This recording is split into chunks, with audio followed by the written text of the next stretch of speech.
enregistrement lors d'une prochaine séance ici en interne. Donc, au nom de l'université et au nom de toutes mes collègues ici présentes, je voudrais remercier Mujeres por Africa, en la personne de Madame Teresa Langle de Paz et en sa présidente, Madame Maria Fernandez, pour l'intérêt que vous manifestez envers notre université. Je voudrais également remercier Madame Alicia. Me quería dar las gracias a la señora Alicia Cebado por su compromiso y haber aceptado acompañar la Universidad Mohamed I. También quería dar las gracias a la Universidad Mohamed I. Le doy la palabra y estoy convencida que vamos a aprender muchísimas cosas. Hasta dentro de un momento. Si mis compañeras tienen preguntas, quizás podrían escribirlas en el chat y si no, al final seguro que hay un turno de preguntas. Al final. Teresa tiene la palabra y gracias de nuevo. Yo le doy la palabra ya a la tutora, profesora de esta sesión y todo queda en tus manos, Alicia. Gracias y bienvenidas. Que sea una sesión muy productiva. Gracias, Teresa. Gracias, Madame Irsi.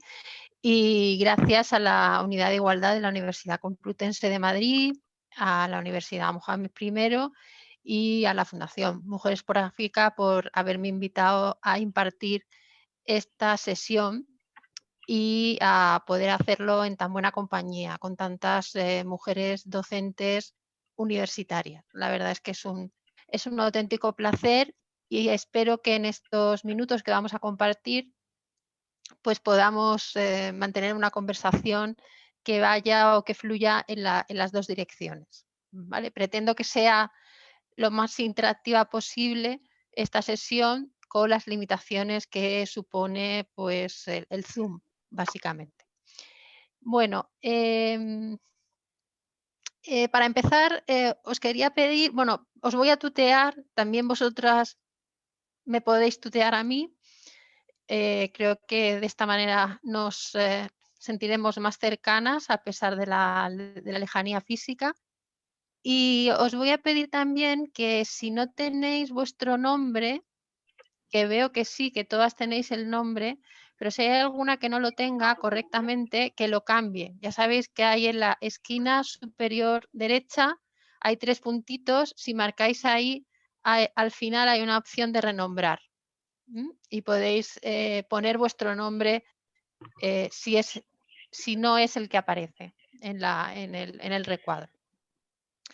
Bueno, voy a compartir pantalla porque tengo una presentación de PowerPoint que también puedo compartir con vosotras al final de la sesión. Iré compartiendo pantalla y dejando de compartir pantalla cuando quiero que participéis porque es la única manera que tengo de controlar el grupo y de quiénes estáis ahí. También podéis levantar la mano, que creo que es una de las opciones que permite el Zoom. Bueno, voy a ver si puedo empezar a compartir pantalla.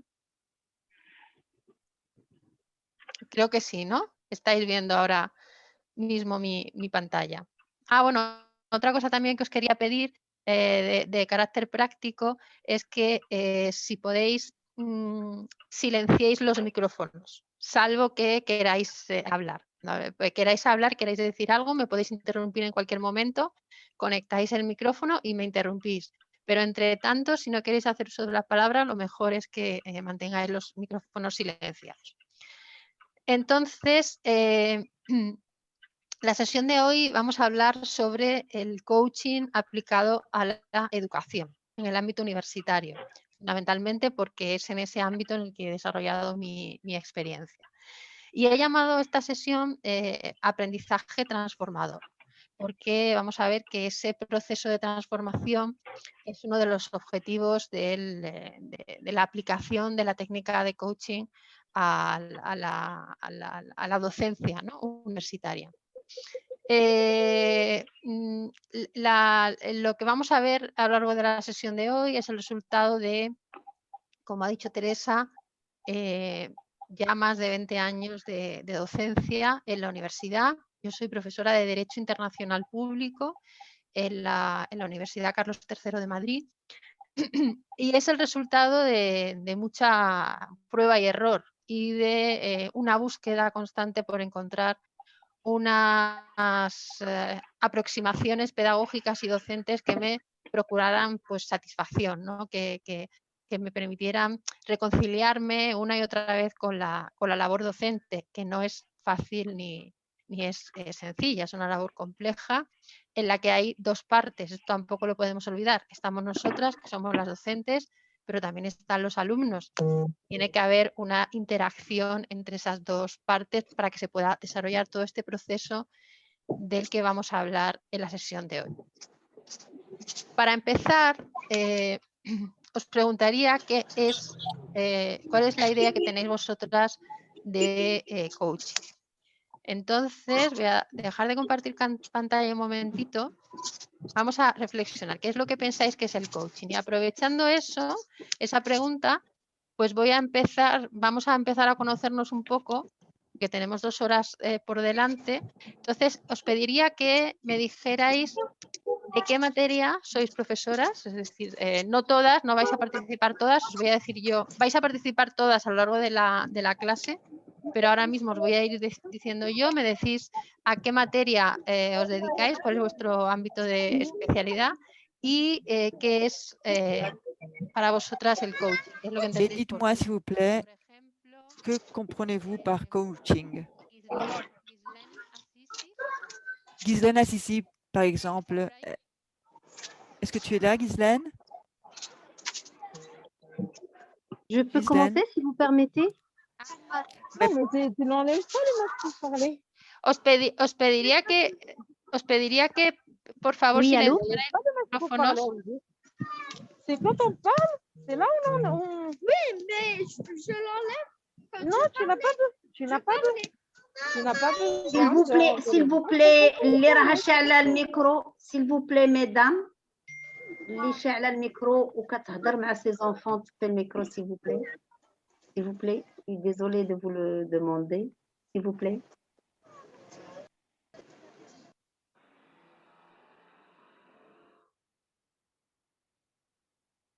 Tenemos a Nadia con la mano Oui. levantada. Vous m'entendez? Oui. Voilà, d'accord. Donc, Madame Alicia, moi j'enseigne Donc, Alicia, yo soy profesora. j'enseigne l'anglais technique et l'anglais El général inglés técnico, inglés general también. à l'École nationale des ingénieurs escuela- ici à Oujda, au Maroc. Mais en ce qui concerne le coaching, pour vous dire la vérité, franchement, je n'ai aucune idée.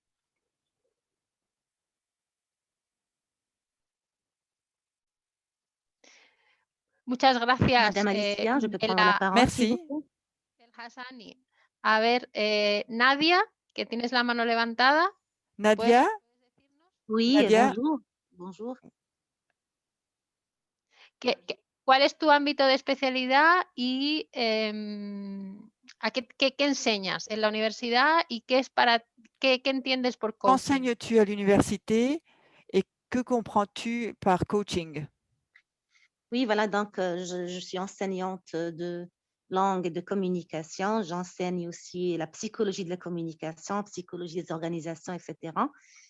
Et ma conception du coaching, c'est un peu un processus dans lequel on accompagne la personne durant un cursus pour atteindre des objectifs particuliers et surtout, à mon sens, des objectifs de compétences communicationnelles, de pouvoir monter un projet. Ça veut dire, le coaching, c'est toute une opération d'accompagnement, si vous voulez, dans plusieurs tâches et pour réaliser plusieurs objectifs. Et ça dépend quel est l'objectif qu'on a ciblé dès le départ dans notre, dans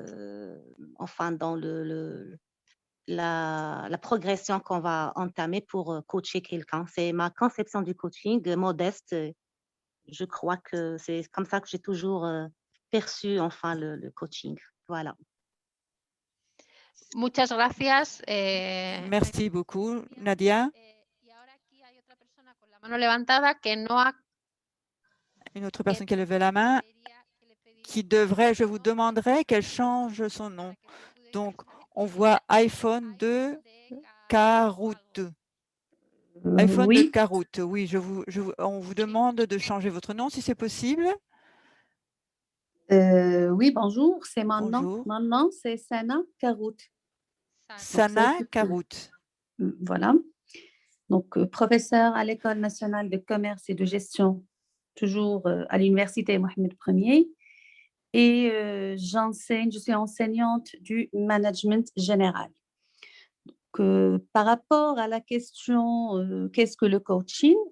Je peux dire que le coaching, en fait, c'est un accompagnement de personnes ou d'équipes limité dans le temps et avec un objectif de développer le potentiel et le savoir-faire, bien évidemment, de la personne ou de l'équipe.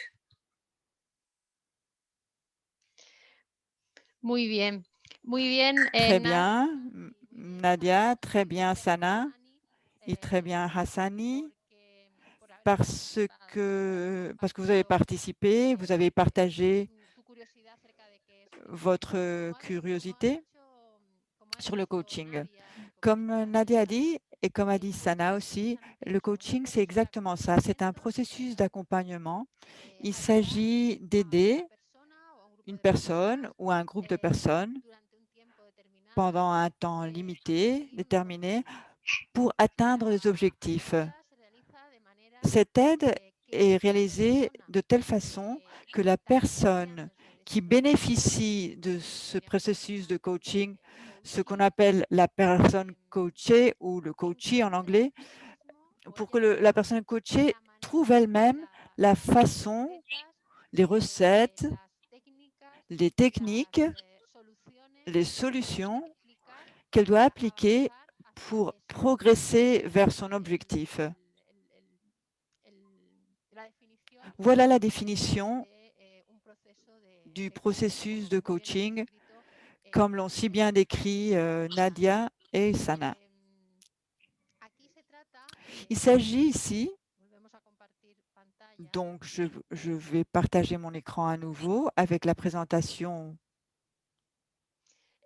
PowerPoint. L'objectif général, quand nous parlons du coaching au niveau de l'enseignement, est de créer, donc je vais parler au féminin parce que nous sommes toutes des femmes professeurs.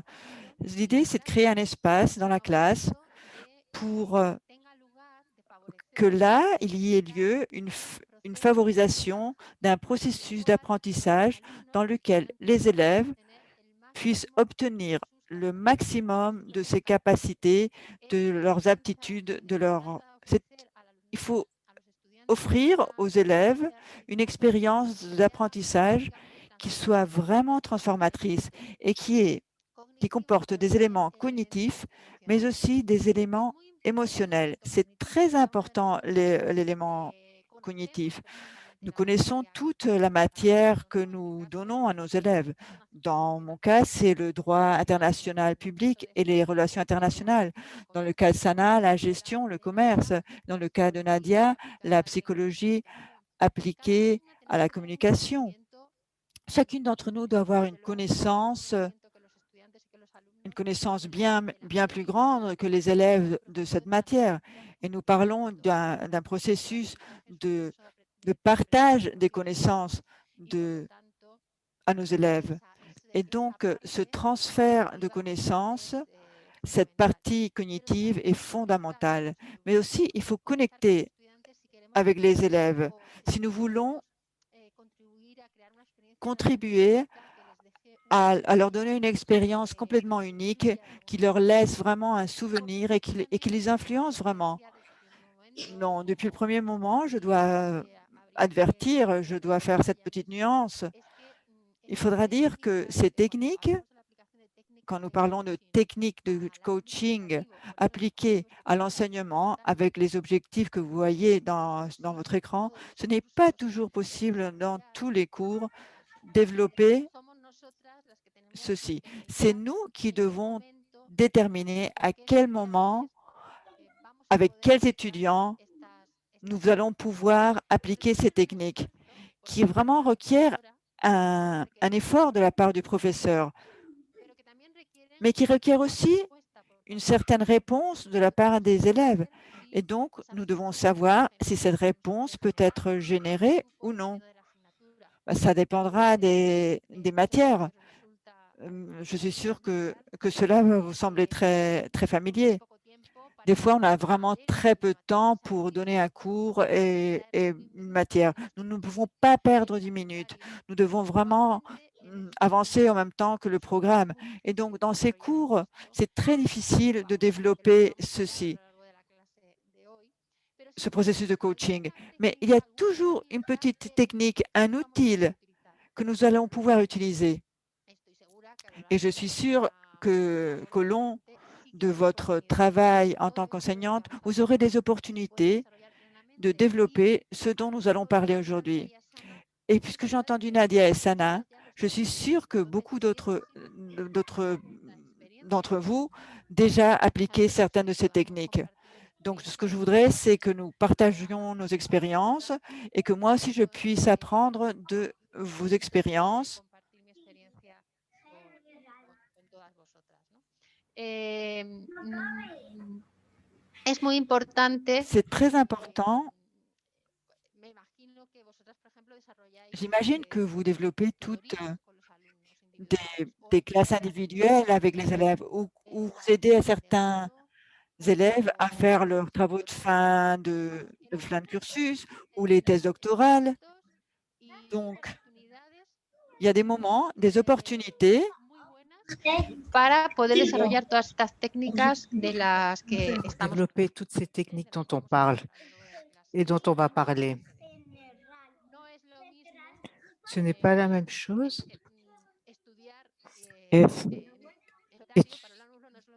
Étudier uniquement à la maison devant l'ordinateur avec des centaines de sources de connaissances que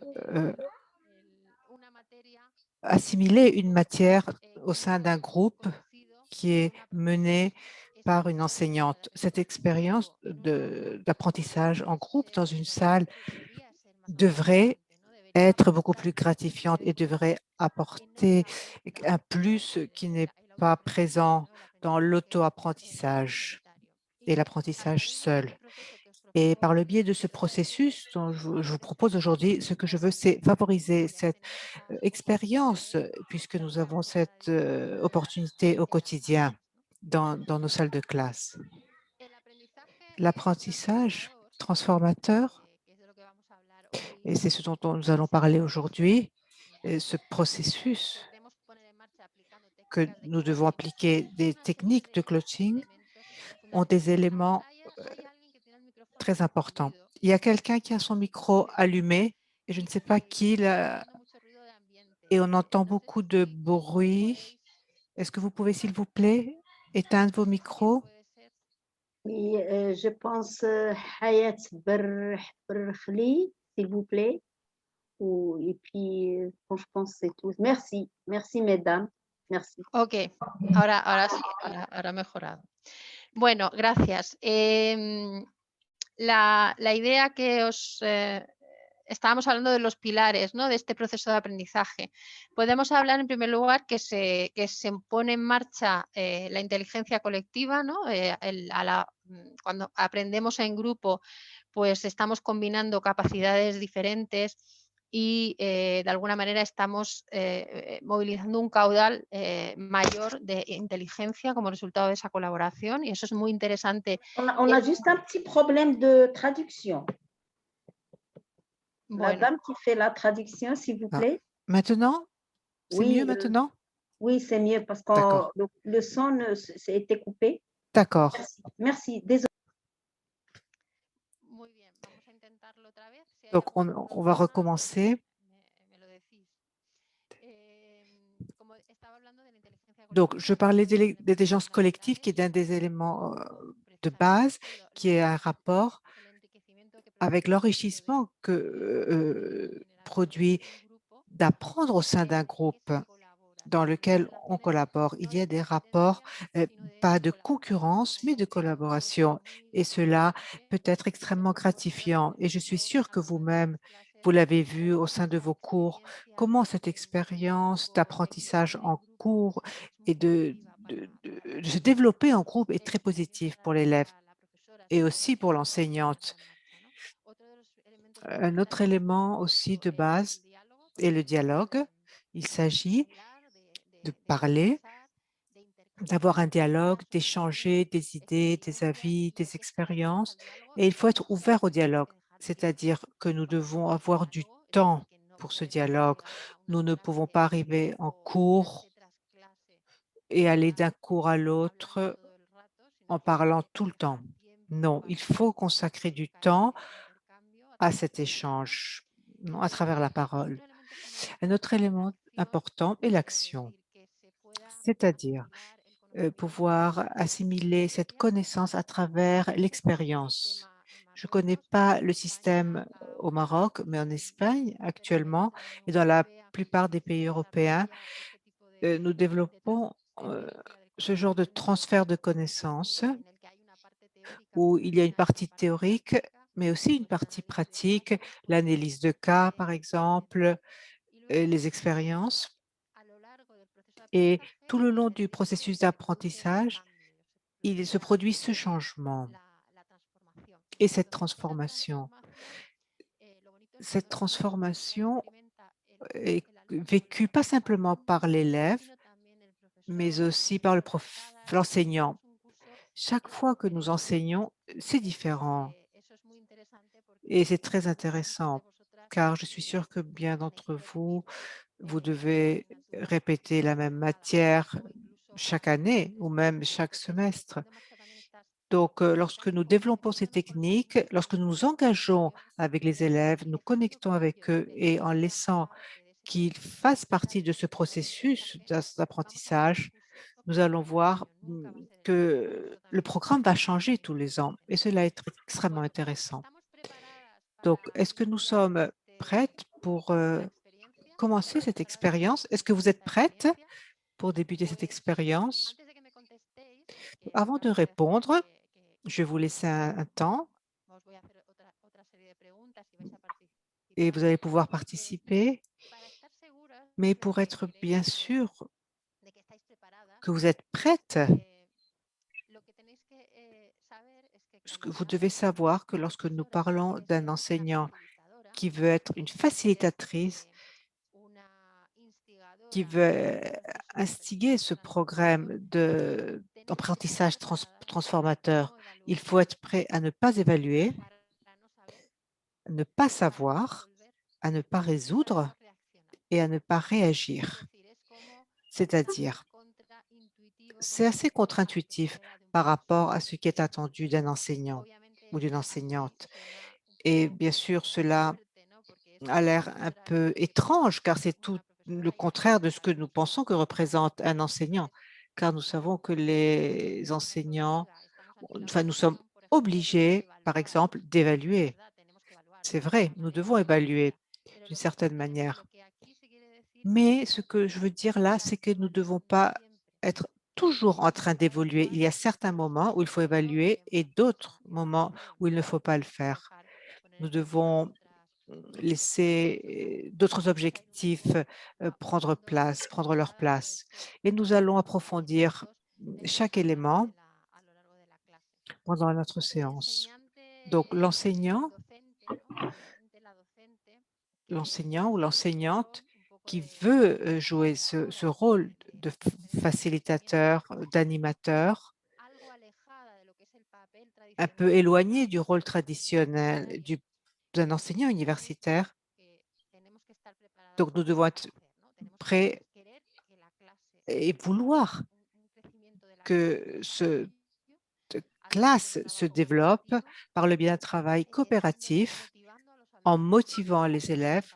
Nous devons être prêtes à motiver les élèves. Nous ne devons pas dire que nous savons tout. Non, nous ne devons pas donner toutes les réponses aux élèves, mais nous devons les encourager à trouver ces réponses au-delà de la classe. Et aussi, nous devons reconnaître que nous ne savons pas tous de notre matière. Bien sûr, je ne connais pas tout sur le droit international public, c'est impossible. Ce serait vraiment très osé de ma part de le prétendre. Et aussi, en tant qu'enseignante, nous savons que les élèves ont de plus en plus de sources de connaissances alternatives à leur portée. Nous devons être conscients. Quel est notre rôle? Et souvent, je me suis posé cette question. Je ne sais pas si vous êtes dans le même cas que moi. Qu'est-ce que je fais ici dans cette classe? Car ce que j'explique sur le processus, par exemple, de ratification des droits et dans la Convention de Vienne de, de 1969, pourquoi c'est moi qui dois l'expliquer? Qu'est-ce que j'ajoute? Donc, c'est cette valeur ajoutée dans le contexte actuel et dans cette révolution technologique et des différentes sources d'information. Donc, tout ce processus, justement, est sur ce point-là. Quelle valeur ajoutée nous pouvons apporter à ce processus d'apprentissage pour avoir cette connexion avec les apprenants? Nous devons aussi être prêts à admettre les critiques et pas les prendre d'une manière personnelle. Vous avez toutes reçu des enquêtes d'évaluation, n'est-ce pas? Et bien sûr, les élèves, des fois, ils nous critiquent, et oui, il faut les admettre, et il faut dire cela va m'aider pour améliorer l'an prochain, mais aussi nous devons être conscients que nous ne pouvons pas plaire à tout le monde. Et il faut être très conscient de cela.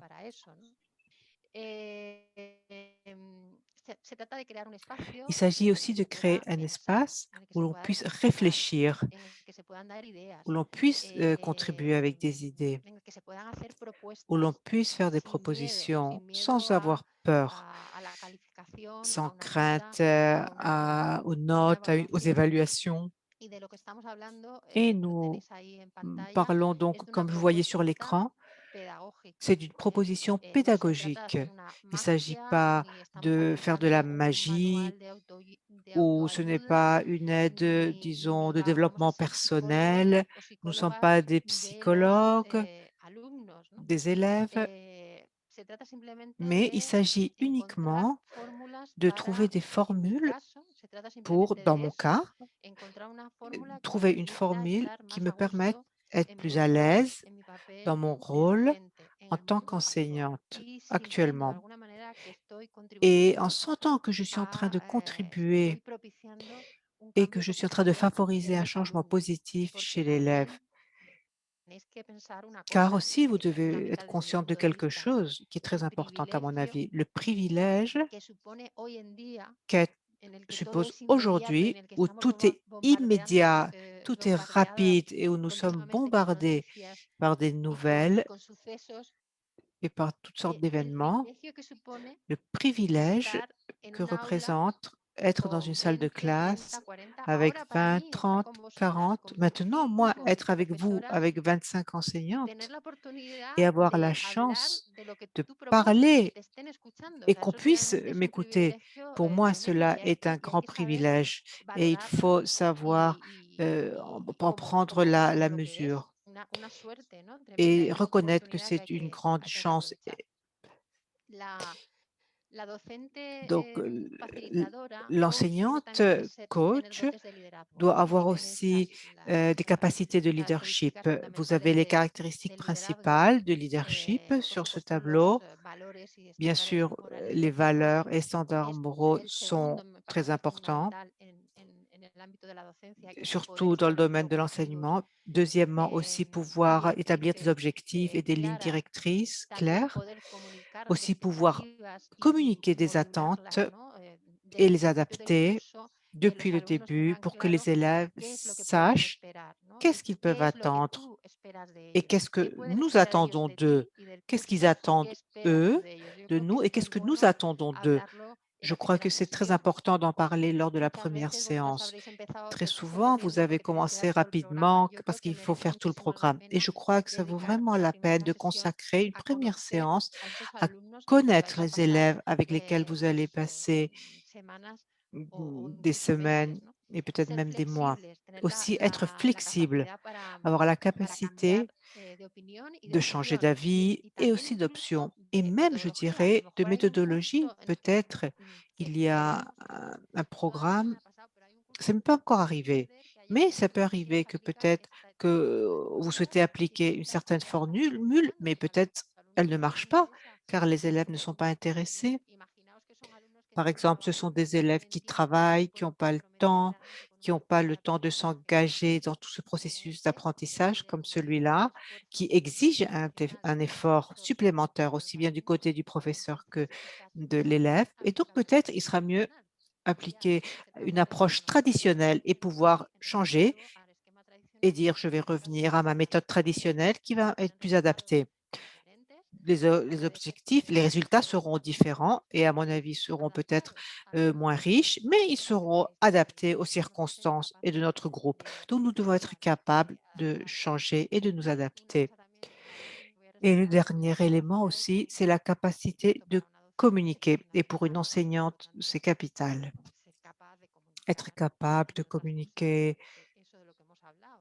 ce dont nous parlions avant, les attentes, les objectifs, les consignes, la matière, cela est capital.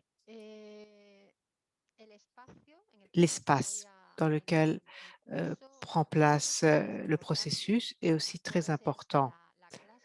Ça peut être la salle de classe. Je ne sais pas comment sont disposées vos salles de classe au Maroc, mais par exemple en Espagne, dans mon université, nous avons dû nous adapter au processus du Bologne, qui nous exigeait des classes beaucoup plus participatives. Ce que nous avons fait, c'est changer le mobilier, car avant, le mobilier, disons, était fixé, il était vraiment cloué au sol, et maintenant, non. On arrive en cours, on peut bouger les tables, les chaises, changer la disposition de la salle pour pouvoir faire le travail en groupe. Et c'est quelque chose qui est possible ou pas. Donc, il faut vraiment travailler avec ce qui est disponible, mais essayer de faire, disons, une salle de classe, disons, le plus agréable possible et où règne un esprit de confiance et où on se sente à l'aise en cours et que vous puissiez faire que les élèves se sentent à l'aise. Cela est très dur, hein? Je ne dis pas que ce soit facile. Chaque fois qu'on rentre en salle de classe, toujours, je me dis, ça y est, la représentation commence. J'ai mon rôle avec tous les problèmes qu'on a. Mais ce que j'essaie de faire, c'est de laisser mes problèmes dehors. Et je me concentre uniquement dans ma salle de cours, dans ces élèves qui me font cadeau.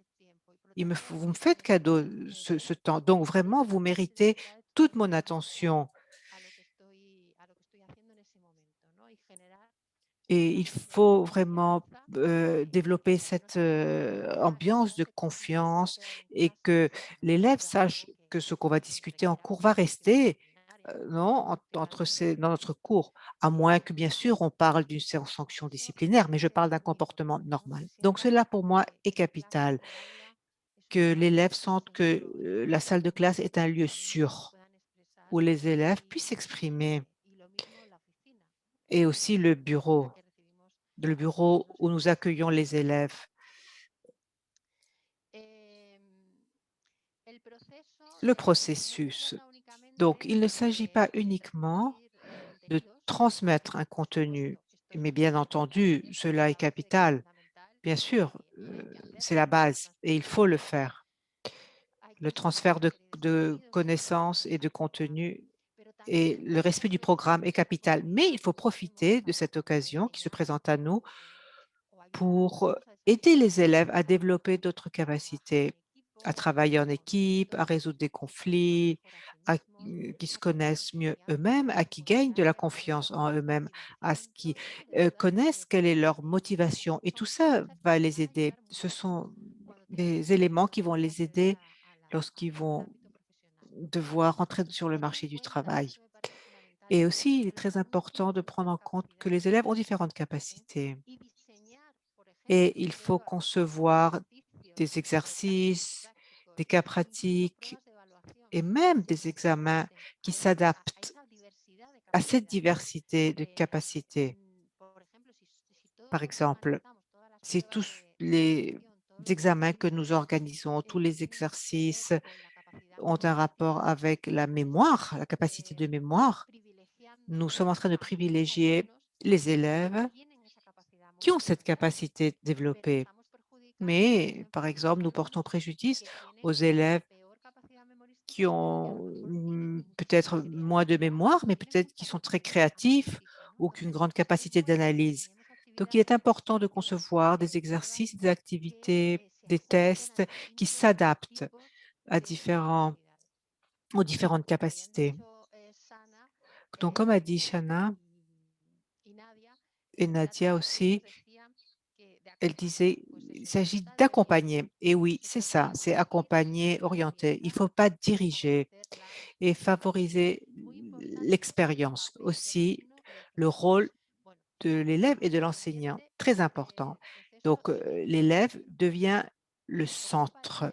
Il occupe le centre du processus d'apprentissage. C'est un processus qui est destiné à favoriser, à aider l'élève. L'élève a une liberté d'apprentissage et nous lui donnons cette liberté et nous le plaçons au cœur du processus. Nous, en tant qu'enseignantes, nous devons nous mettre en recul et ne pas être les protagonistes. Même si, bien sûr, nous sommes protagonistes, car que nous sommes les facilitatrices, nous sommes celles qui organisons le processus. Mais le protagonisme doit favoriser toujours l'élève. C'est très, très important dans ce genre de processus. Le changement. Donc, il s'agit de favoriser le changement. Je vais vous demander maintenant de marquer 3 éléments. Non, 3 c'est trop. Peut-être 2 éléments qui vous dérangent beaucoup, 2 choses qui vous dérangent énormément et 2 choses que vous aimez beaucoup et que vous aimeriez faire tous les jours. Je vais vous laisser 1 ou 2 minutes pour réfléchir. 2 choses qui vraiment vous dérangent énormément et que vous aimeriez qui n'existent plus. Donc, 2 habitudes, par exemple, et que vous aimeriez qui disparaissent et 2 choses que vous aimez beaucoup.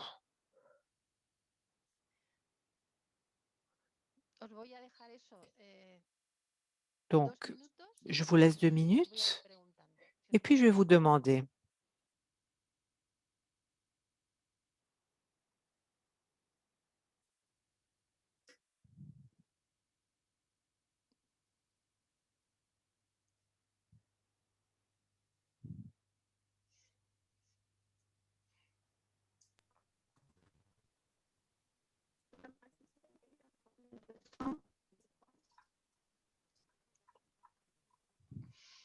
Bueno, yo creo que lo debéis de tener, ¿no? Bon, Vamos je a crois ver. que ça y est, vous y êtes? Vous avez ces éléments?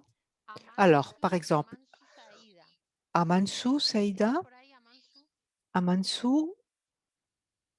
Amansu, Saïda? Non. Est-ce qu'il y a des personnes volontaires qui voudraient... Qui veut commencer? Est-ce que quelqu'un veut commencer?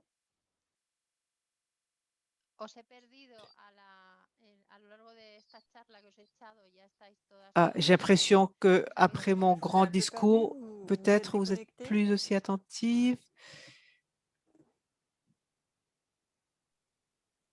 Non, non, on est très attentive, au contraire. Non.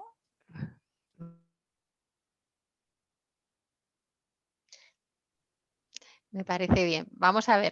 Nadia. D'accord, c'est bien. Alors, Nadia, vas-y, à toi. Les 2 choses qui vraiment te gênent énormément et que tu aimerais supprimer et les 2 choses que tu aimes beaucoup et que tu aimerais faire tous les jours. D'accord. Donc, avant de commencer à répondre à votre question, permettez-moi de revenir un peu sur ce que vous disiez. Pour enfin, synthétiser un petit peu, vous parlez d'un coaching, d'un renversement de la manière d'enseigner. Et puis, vous êtes là au cœur de ce qu'on appelle les soft skills. Ça veut dire on est plus dans l'écoute, et le professeur devient un catalyseur. Hein. Il doit écouter, il ne doit pas juger, il ne doit pas évaluer et il doit accompagner pour l'acquisition de certaines compétences. Là, donc, la question qui se pose, cette approche, elle est très intéressante et on la pratique depuis longtemps, surtout dans les cours de communication, mais est-elle applicable dans toutes les disciplines? Ça veut dire cette approche-là, donc je crois que Mme Hirsi va être d'accord avec moi. Est-ce que toutes les disciplines supportent cette approche de l'écoute, de l'enseignant catalyseur qui ne juge pas? Ce n'est plus le transfert d'un savoir, mais plutôt un partage, etc. Donc, c'est juste une question que je pose comme ça, que je laisse en stand-by pour vous répondre à votre question, Mme Alicia. Donc, ce qui me plaît, ce que j'aime, deux choses. Donc voilà, donc j'apprécie l'implication de certains étudiants, cette relation émotionnelle que vous n'avez pas arrêté de citer et qui est très intéressante. Ça, j'apprécie beaucoup. Alors, les choses que je n'apprécie pas, c'est surtout les obstacles à la réalisation de ce que vous dites et de ce que nous aspirons toutes en tant que professeurs à l'université de réaliser cette approche d'enseignement. Donc, il y a des éléments qui sont des obstacles à la réalisation de cette utopie, si vous voulez, dont nous rêvons toutes, et c'est le nombre. Je ne sais pas pour vous en Espagne, mais ici, nous avons un problème. C'est-à-dire, on ne peut pas facilement, on peut le faire toujours, mais ce n'est pas facile de jouer ce rôle avec un nombre qui dépasse 30. Donc, quand ça dépasse 30 étudiants, ce n'est pas évident d'appliquer cette approche. Voilà, donc j'espère que j'ai bien répondu à votre question et c'est la réponse que j'étais au cœur de la question. J'espère que je n'étais pas hors sujet. Voilà, merci. Sí, Nadia, te lo agradezco muchísimo. Oui, Nadia, merci beaucoup. Je te remercie. Tout ce que vous avez dit m'a semblé très intéressant et je partage avec toi la question que vous avez faite. Si c'est la question. Est-ce que c'est possible d'appliquer cette approche à toutes les matières? cette perspective que je vous ai posé la question au début. C'est pour ça que je vous avais demandé au début à quelle matière vous vous consacrez, aux sciences sociales, aux sciences juridiques, aux humanités ou dans les sciences exactes. Je ne peux pas vous donner la réponse, car mon expérience est dans les sciences sociales. Donc, les humanités, les sciences juridiques, oui, on peut l'appliquer sans aucun problème. Donc là, mais je dirais même, même au niveau des écoles d'ingénieurs ou des sciences exactes, on peut aussi appliquer cette méthode, car il s'agit donc peut-être pas développer, disons, toute une formation, mais peut-être dans le contact avec les élèves. Avec le contact avec lui, avec l'acquisition lorsqu'on est conscient de l'importance de l'élève. Que l'élève comprenne l'importance qu'il a dans le processus d'apprentissage. Et je ne sais pas ce que vous pensez à propos de ceci. Même dans les sciences exactes, c'est vrai que pendant le développement d'un cours, c'est peut-être très difficile d'appliquer cette méthodologie. Mais pour une professeure de sciences exactes ou du génie ou des mathématiques, il y aura toujours des occasions ocasiones en las que desarrolla su labor docente, las que sí se puede aplicar este tipo de metodología, que no sea la impartición de una asignatura, exactamente, puede ser, por ejemplo, como he dicho antes, se me ocurre una tutoría individual, ¿no? Cuando el alumno va a tu despacho a plantearte un problema que está teniendo, o cuando estás dirigiendo un trabajo de fin de grado o una tesis doctoral, ¿no? Ahí hay una oportunidad, hay un vínculo más duradero, más cercano, on établit un lien plus durable, plus proche avec cet élève. Et donc là, il y a vraiment une possibilité pour établir cet outil, pour l'appliquer. C'est vrai que dans mon cas, l'expérience est basée dans l'enseignement que j'ai donné en sciences sociales et juridiques. Je suis très contente de savoir qu'au Maroc et à l'université Mohamed Ier, vous appliquiez déjà cette méthodologie et que vous soyez curieuse de la connaître, parce que je vois que tout au long de cette séance, j'aspirais à vous ouvrir une petite fenêtre pour celles qui, parmi vous, n'étiez pas familiarisées. Vous pourriez vous pencher, regarder et vous intéresser à ce que je parle. Que ça soit à votre tour d'enquêter, de rechercher, parce qu'il existe beaucoup d'informations sur ce genre de méthodologie qui est accessible de façon gratuite sur internet.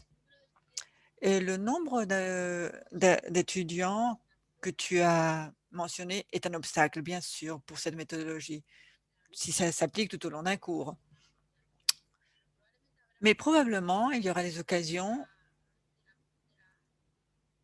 tout au long de vos tâches d'enseignante où vous pourriez les appliquer.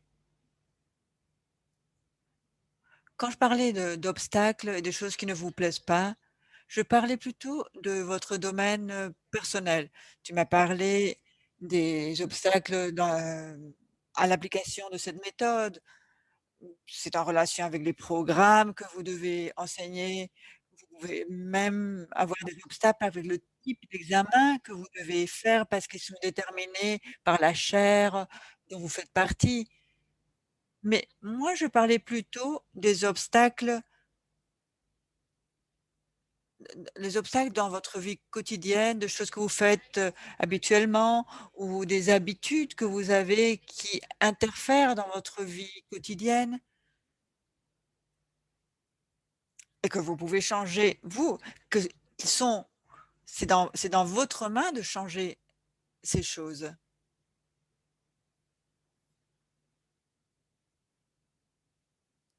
Est-ce que quelqu'un d'autre veut réagir?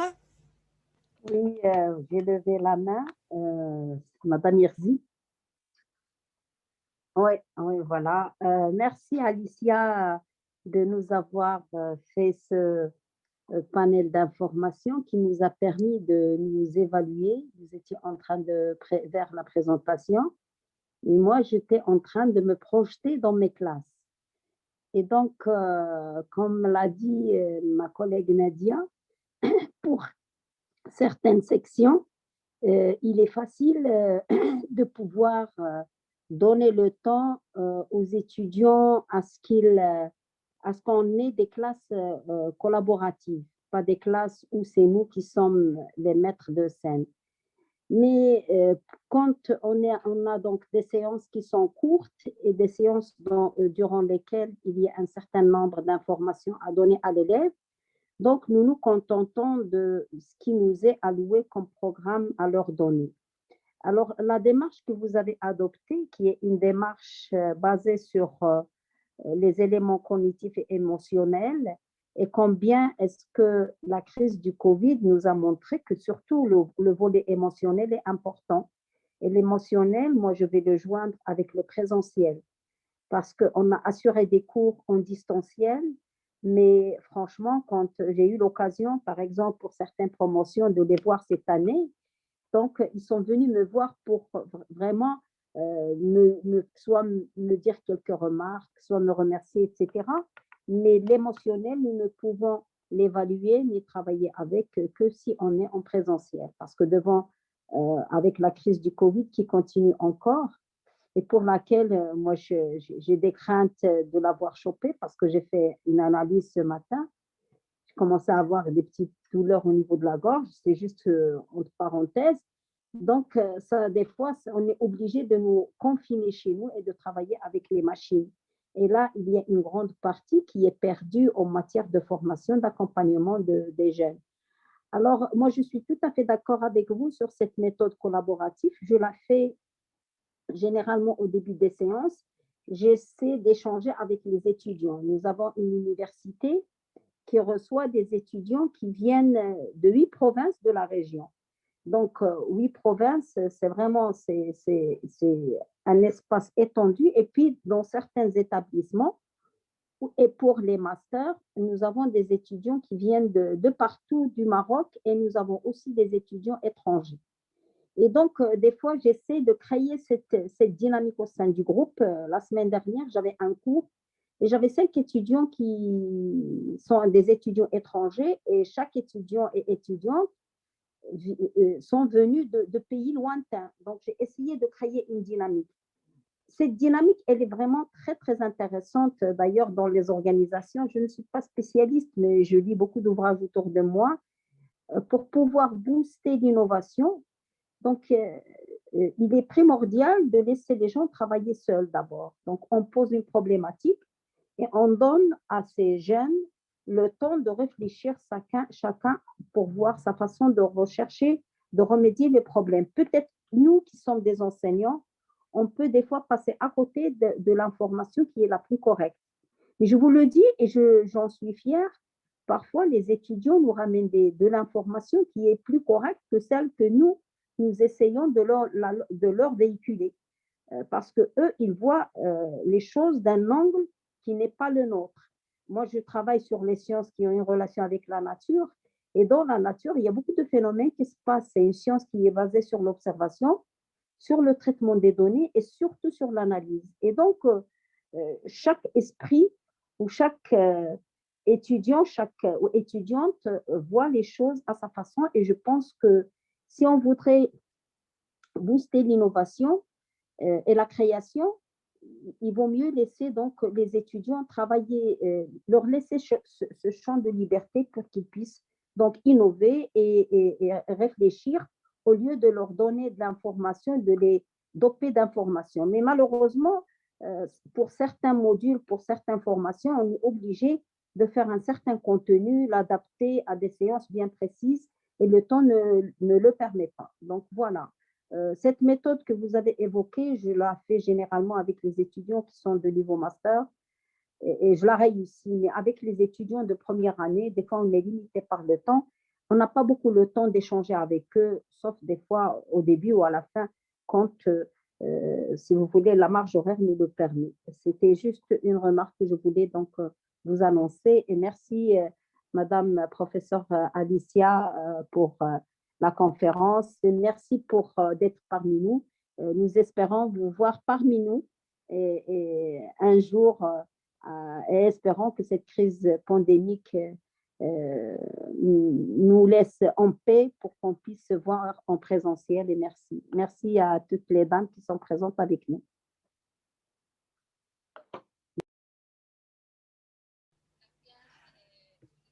Merci Zulika pour ton commentaire. Je suis complètement d'accord. Il s'agit seulement de profiter de cette méthodologie. On ne peut pas toujours l'appliquer, vraiment. On l'a dit depuis le début. Ça dépend aussi de notre état d'âme, parce qu'on a besoin de beaucoup d'énergie. On ne peut pas toujours le faire. Mais en plus d'une méthodologie, c'est une sensibilité. Et j'aime beaucoup savoir que vous avez cette sensibilité et que vous la partagez. C'est une sensibilité sacrée envers la partie sacrée de l'enseignement, envers l'étudiant, et c'est très important. Et c'est vrai que le système d'enseignement, ni au Maroc, ni en Espagne, est orienté vers l'élève. C'est très triste, mais c'est comme ça. Dans l'université, c'est comme ça. Donc, en appliquant cette méthodologie, nous aidons à améliorer le système qui n'est pas conçu pour qu'on puisse appliquer ce genre de méthodologie. C'est la réalité. En Espagne non plus. Nous avons aussi beaucoup d'obstacles à surmonter. En ce qui concerne la situation de la pandémie, je crois que c'est très intéressant ce que tu as dit. Je crois qu'à travers les plateformes en ligne comme celle-ci, et maintenant il y a d'autres plateformes de communication qui se développent, on peut faire des initiatives intéressantes. Ici, j'ai un dialogue avec vous et j'apprends beaucoup de choses avec l'information que vous me donnez. On peut aussi travailler avec les élèves ainsi. J'ai participé à des rencontres en ligne où une relation de confiance s'est créée. Vraiment, on a connecté. Et quand ceci s'y arrive, c'est très beau. c'est très enrichissant, très gratifiant. Et donc, nous pouvons l'essayer. C'est bien plus difficile que lorsqu'on est en présentiel, mais on peut l'essayer. Et je crois qu'on peut réussir à le faire. Je ne sais pas si Teresa, tu es là? Nous avons Oui, je suis jusqu'à ici. 6 heures. Oui, oui, oui. La classe est jusqu'à 6 heures ou jusqu'à 5 heures? Jusqu'à 6 heures. Jusqu'à 6 On peut heures. continuer, oui.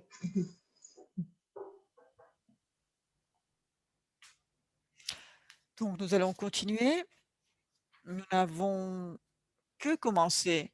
Je vais partager mon écran. Je reviens. En général, c'est plus facile.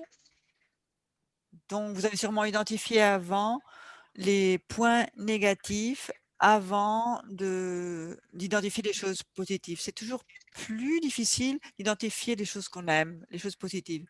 C'est plus facile de savoir les choses qui nous dérangent. C'est plus difficile aussi de les changer. C'est beaucoup plus difficile. Mais il faut les visualiser, il faut les changer. Et dans le processus d'enseignement, de même, il s'agit de favoriser ces changements positifs. J'aimerais connecter maintenant. Quand nous voulons rentrer dans ce rôle de professeur coach ou professeur facilitatrice, professeur qui accompagne les élèves, il faut être capable de connecter avec la meilleure version de nous-mêmes en tant qu'enseignant. J'aimerais vous demander, quelle est votre meilleure version de vous-même comme professeur? Quelle est votre meilleure qualité de professeur? Qu'est-ce que vous pensez qui vous définit? Quel est votre meilleur atout en tant que professeur? Qui veut réagir? Par exemple, pour moi, personnellement, c'est la patience. Je suis extrêmement patiente et j'aime beaucoup écouter. J'aime écouter les élèves. L'écoute sont mes atouts et qui me définissent. Quelles sont vos caractéristiques? La connaissance de soi-même est indispensable aussi.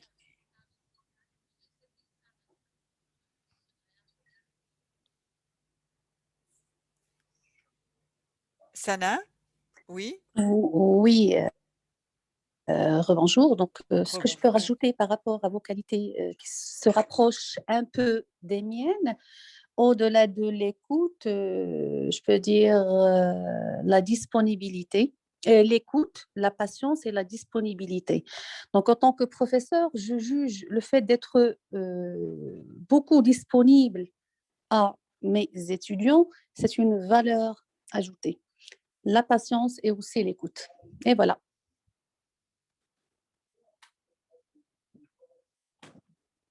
Merci, Sana.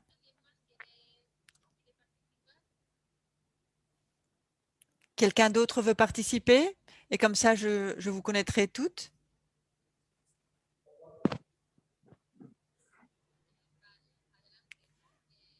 Belouali, oui? Alors, Belouali. bonjour. Oui, merci. Bonjour à toutes et merci pour votre intervention riche et très intéressante. Alors, pour répondre directement à votre question, je pense qu'il y a une compétence qui est primordiale et qui va dans le sens de ce que vous avez dit et qui relève beaucoup de l'intelligence émotionnelle. Je pense qu'être empathique, donc avoir beaucoup d'empathie, donc avoir une capacité à comprendre l'autre, en l'occurrence nos étudiants, nous donne beaucoup de possibilités pour les amener à être conscients eux-mêmes de leur capacité et de leur pouvoir d'être créatifs, de coopérer, de communiquer et de les amener aussi à découvrir comme votre méthode le préconise, à découvrir aussi qui ils sont et comment améliorer leur capacité. Voilà, donc je dirais que l'empathie est une valeur primordiale pour arriver à créer le lien avec ses étudiants. Et je vous remercie.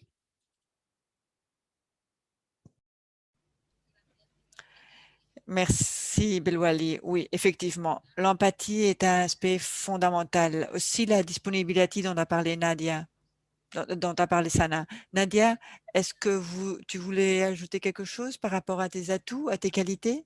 Oui, exactement. Je vais aller dans le même sens que ma chère amie, Madame Belwali, et dire que oui, l'empathie, mais moi, je crois que je ressens toujours envers mes étudiants, c'est beaucoup d'indulgence et un sentiment de maternité qui ne veut pas me quitter, très maternel avec les étudiants. Et ça, je crois que ça joue un grand rôle, enfin, un rôle très important dans justement ce tissage de lien entre nous et les élèves. Et moi, parce que j'ai eu un petit complexe dès mon enfance, c'est les professeurs que je n'aimais pas. Je ne pouvais rien apprendre d'eux.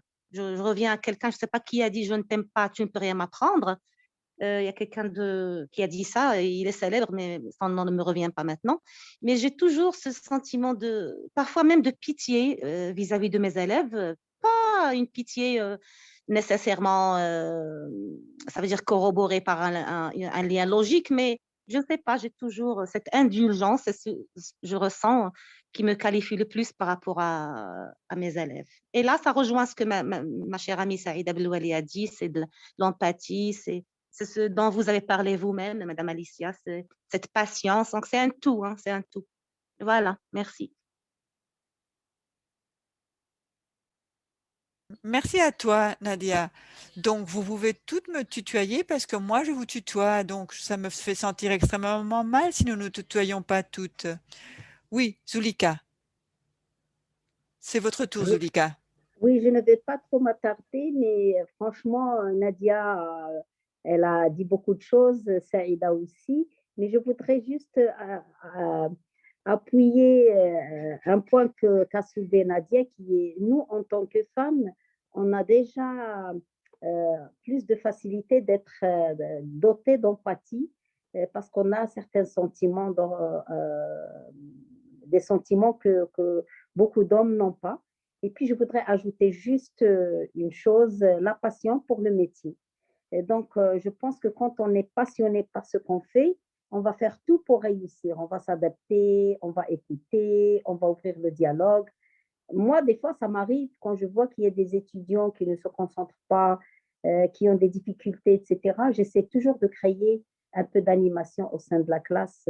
C'est vrai, au début, on est rigoureuse, mais puis avec le temps, donc on essaie de créer une ambiance pour faire aimer la matière et le cours aux étudiants. Autrement, comme vient de dire Nadia, moi aussi j'ai des souvenirs qui sont très positifs pour certains et j'en ai d'autres qui sont très négatifs. Donc voilà, c'est tout ce que je veux vous dire.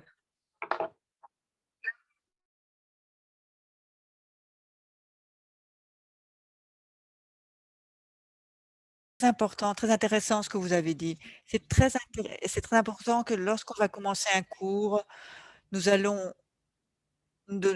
essayer de nous mettre dans ce rôle et connecter avec la meilleure version de nous-mêmes. Tout ce que vous avez dit, ça configure une version excellente de ce que doit être une enseignante. L'écoute, la disponibilité, la passion, l'intelligence émotionnelle, l'empathie, l'instinct de protection maternelle dont nous parlait Nadia, et une chose très importante qu'a dit Zulika, connecter cela avec le fait que nous sommes des femmes, parce qu'effectivement, dans le terrain de l'enseignement, nous pouvons exercer un leadership différent de celui qu'exercent les hommes. Et ceci doit se refléter dans la façon dont nous exerçons l'enseignement. Je vois que dans votre cas, c'est ainsi, et je vous en félicite.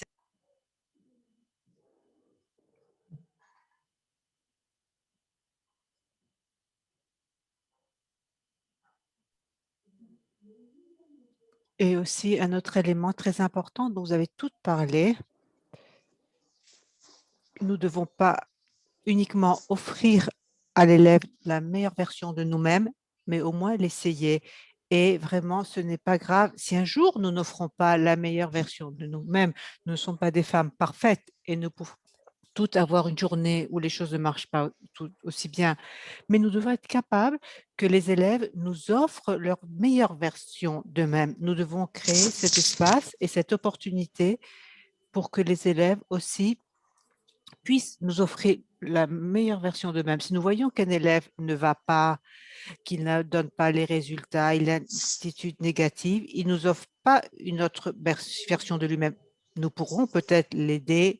Des fois, c'est vrai que ce n'est pas possible de l'aider. C'est une interaction entre deux personnes, bien entendu. Mais c'est là où il faut qu'il y ait cette conjonction que je vois que vous partagez avec moi. Donc, nous poursuivons maintenant avec la présentation.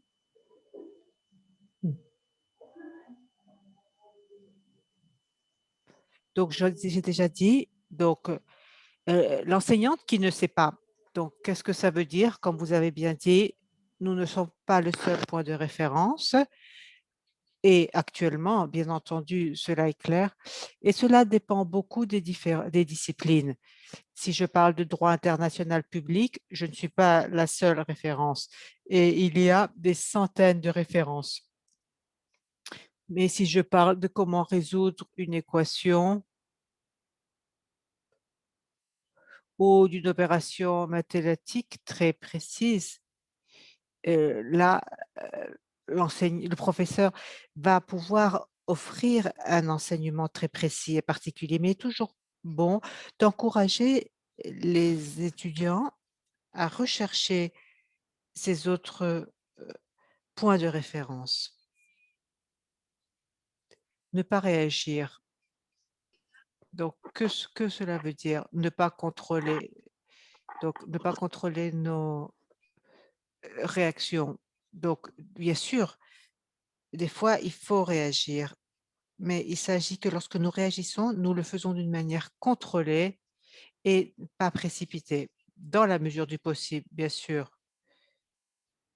Et je ne veux pas, nous ne devons pas, bien sûr, nous punir lorsque nous ne sommes pas les enseignantes parfaites, parce que cela n'est pas toujours possible. C'est notre objectif. Et c'est très intéressant. Nous sommes capables de rediriger et de contrôler nos émotions et aussi de connecter avec la motivation des élèves. Et puis, nous allons approfondir un peu plus en recadrant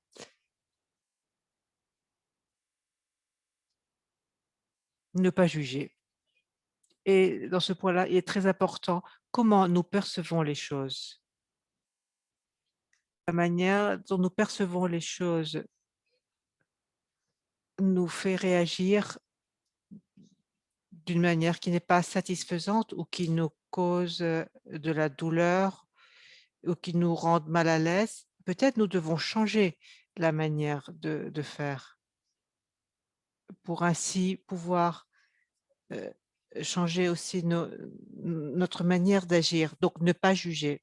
Donc, c'est ne pas avoir de préjugés, ne pas avoir d'idées donc préconçues qui nous font agir d'une manière négative. Donc, dans ce sens-là, il est très intéressant de savoir lire la motivation derrière les comportements des élèves. Donc là, je ne vais plus partager l'écran avec vous et je voulais vous demander de réfléchir sur quelque chose qui vous dérange des élèves, quelque chose qui vous énerve beaucoup chez certains élèves, un certain comportement des élèves qui vous agace. Alicia, me gustaría plantear una cuestión Alicia, j'aimerais que está rajouter quelque relacionada chose con bueno, todo lo que se ha qui a hablado un hasta ahora rapport me avec tout ce parece dont on a muy parlé jusqu'à présent. importante en mi Je crois experiencia qu'en como profesora. tant Ha qu'enseignante, sido siempre un ça reto a y toujours sobre été todo un un motivo défi de reflexión et aussi un motif sobre las pour dinámicas en el réfléchir aula sur con les los différentes dynamiques estudiantes. qui se Y es développent dans la salle de las classe. dinámicas de género Et c'est que les se dynamiques de presentan genre a una qui se mujer profesora présentent con pour une las femme enseignante estudiantes o par rapport los aux étudiantes estudiantes. féminines ou Hay les étudiants mucho que hablar y hommes. muchos retos Donc, que il y a tienen que beaucoup ver de con défis à relever estas dans ce dinámicas y domaine. también dependiendo si eres Et una aussi, profesora cela joven, dépend una si vous êtes profesora une enseignante más mayor, jeune ou etcétera. plus âgée, Muchas etc. cosas que se plantean Donc, il y a en différents relación con el aspects que l'on género. No peut sé développer si en ce qui puedes hablar concerne le algo de tu genre. Donc, je ne sais pas experiencia si tu en peux este nous sentido en parler un relación peu de con ton esta metodología expérience o par rapport à bueno, cette, métodos pedagógicos que à has cette méthode compartido con nosotras pédagogique que muy tu as interesante. partagée avec nous. Oui, tout au long de ma carrière en tant qu'enseignante, j'ai vu une grande différence entre comment développer l'interaction avec l'élève lorsque c'était une enseignante jeune et après, lorsque je suis une enseignante plus mûre. Il y a une grande différence. Je ne sais pas si c'est un rapport avec le genre ou plutôt avec l'âge dans le cas de l'enseignement. Et bien sûr, l'expérience. C'est vraiment une question où il existe deux parties. Lorsque une enseignante ou un enseignant est très jeune, le problème est que la différence d'âge avec l'élève est très petite. Donc, cela fait que le rapport soit différent. Lorsque l'enseignant ou l'enseignante a de l'expérience et un certain âge, il s'éloigne de l'étudiant. Et là, il y a une autre interaction qui se développe. Et donc, au fur et à mesure que le temps passe, il faut reformuler le rôle d'enseignant. On ne peut pas stagner dans une formule ou une méthode. Il faut l'adapter par rapport à sa propre évolution. Cela a été pour moi plus important. En tant que femme et dans le cadre de l'enseignement, je n'ai perçu aucun problème dans ce sens-là. Après, une autre chose complètement différente, c'est la carrière professionnelle universitaire. Mais si on se centre uniquement dans l'enseignement, je n'ai pas vu cette différence. Et dans la salle de cours, je n'ai pas perçu de problème. Mais ce qui existe, et peut-être que vous allez être d'accord avec moi, c'est qu'au moment de, par exemple, faire des groupes, où on va développer peut-être un travail pratique, normalement, les garçons se mettent ensemble, les filles se mettent ensemble, et donc il y a des groupes que de filles ou que de garçons. Et donc moi, ce que j'essaye, c'est d'éviter ça tout à fait. Donc je les force à se mélanger. Car bien entendu, cela enrichit le fonctionnement du groupe. Donc j'ai observé cela, oui, et j'essaye de le briser consciemment. Mais en Espagne, je ne l'ai pas observé, mais peut-être dans d'autres pays, par exemple, où j'ai travaillé dans certains pays, des projets de coopération, j'ai observé que les garçons sont peut-être plus prêts à assumer un rôle de leadership et les filles ont plus de mal à assumer ce rôle de leadership au sein du groupe. Et il faut créer les conditions pour qu'elles puissent le faire. Normalement, ce sont les garçons qui parlent, qui proposent, et les filles, lorsqu'il y a des garçons présents, elles restent silencieuses. Et j'ai observé cela dans certains pays de l'Afrique subsaharienne où j'ai eu l'opportunité de faire des projets où il y avait des composantes, disons, d'enseignement. Mais en Espagne, je n'ai pas connu cela. En tout cas, dans mes matières, je ne sais pas si au niveau des écoles d'ingénieurs, la situation est différente. Je ne sais pas quel est l'avis de nos collègues.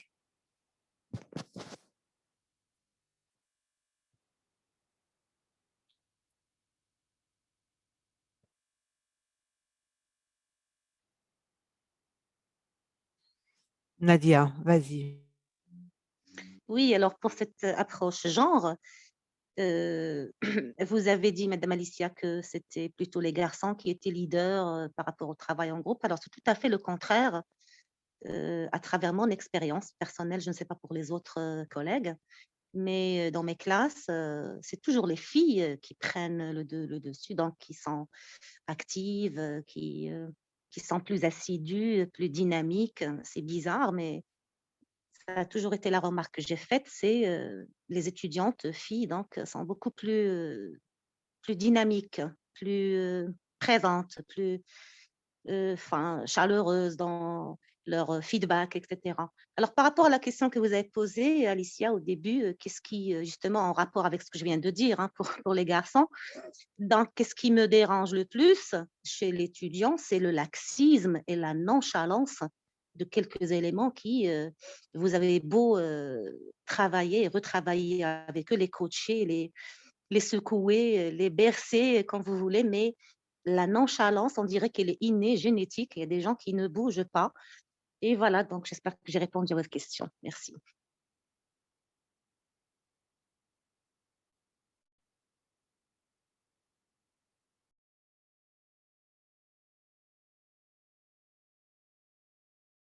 Et Nadia, merci beaucoup. Je suis d'accord avec vous. C'est tout à fait comme ça en Espagne. Les filles participent pareil ou même plus que les garçons. Mais dans certains pays, par exemple, je vais dire au Ghana, où j'ai connu le phénomène dont j'ai parlé avant, où les garçons avaient moins peur à parler en public, à prendre la parole par rapport aux filles. Mais je n'ai pas une grande expérience non plus, je dois dire, pour, disons, généraliser. Donc, lorsque vous avez dit de réfléchir, Thulika, allez-y. Juste pour rebondir sur ce que vous venez de dire pour les groupes, chez nous, il n'y a pas cette ségrégation. Parfois, on trouve les groupes qui sont hétérogènes, filles et garçons, et parfois que des filles. Et je suis comme vous, j'ai toujours essayé de briser ceci parce que nous devons travailler sur cette culture de parité. D'ailleurs, j'œuvre pour ça dans différentes activités que je mène.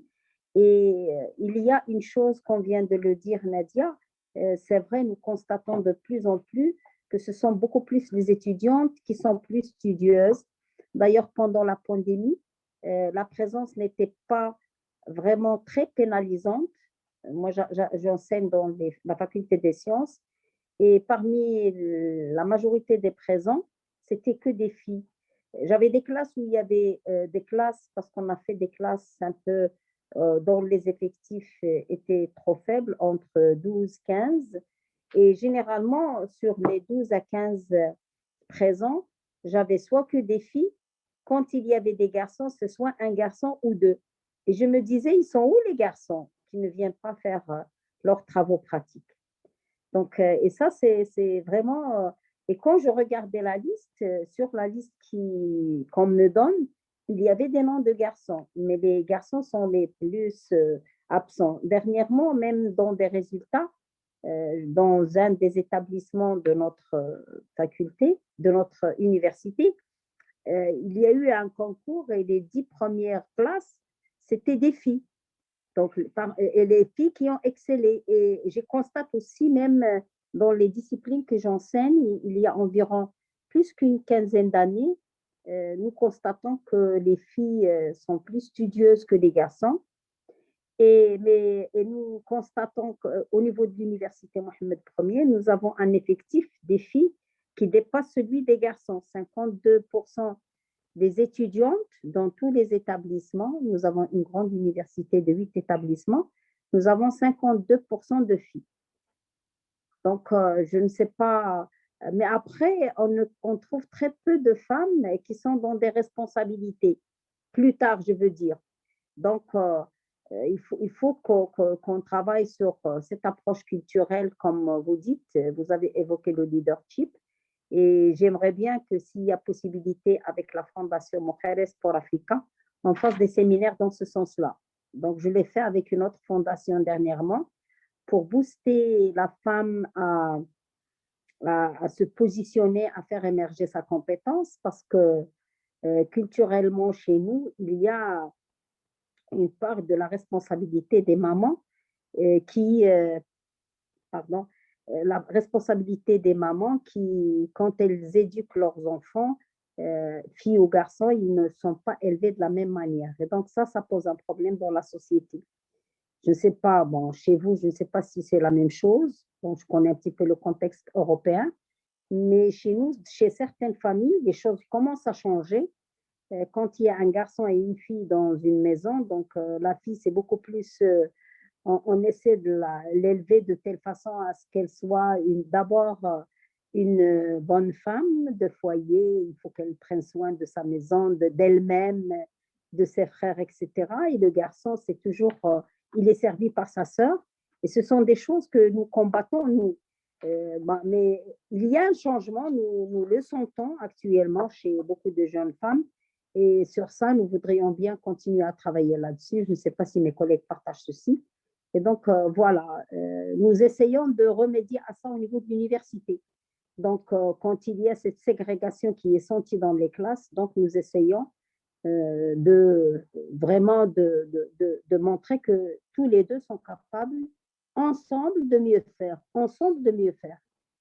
Parce que parfois, quand je vois que dans des classes, et on le constate de plus en plus, même pendant les examens, on avait beaucoup plus de filles qui étaient présentes parce que la crise du Covid a beaucoup impacté les études chez nous. Il y a eu beaucoup de jeunes qui n'ont pas pu être hébergés dans les cités. Il y a eu beaucoup d'absentéisme, mais les filles se sont débrouillées pour être majoritairement présentes, alors que les garçons, je parle de l'établissement où je suis, mais je ne peux pas généraliser.